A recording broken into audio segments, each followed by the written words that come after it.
حضرت محمد صلی اللہ علیہ وسلم کی زندگی کی کہانیاں اسلامی تاریخ کا ایک اہم حصہ ہے۔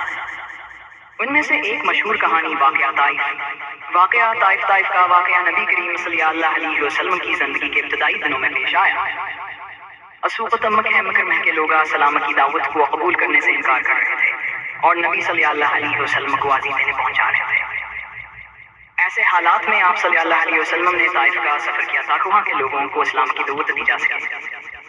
جب آپ صلی اللہ علیہ وسلم طائف پہنچے تو وہاں کے سرداروں نے آپ کی دعوت کو مسترد کر دیا اور شہر کے بدمعاشوں کو آپ کے پیچھے لگا دیا۔ انہوں نے آپ صلی اللہ علیہ وسلم پر پتھر پھینکے اور آپ کو زخمی کر دیا۔ اس دوران حضرت زید بن حارث رضی اللہ عنہ نے آپ کی حفاظت کی کوشش کی اور خود بھی زخمی ہوئے۔ نبی کریم صلی اللہ علیہ وسلم کو شدید اذیت پہنچنے کے باوجود آپ نے اللہ سے دعا کی، اے اللہ میں اپنی کمزوری، بے سر و سامانی اور لوگوں کی بے رحمی کی شکایت تجھ سے کرتا ہوں۔ اللہ تعالیٰ نے آپ کی دعا قبول کی اور فرشتوں کے ذریعے مدد بھیجی۔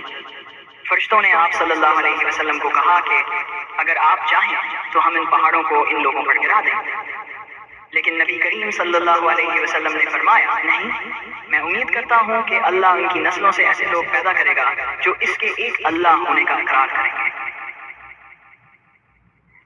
سبق اس واقعے سے ہمیں صبر، استقامت اور رحم دلی کا سبق ملتا ہے۔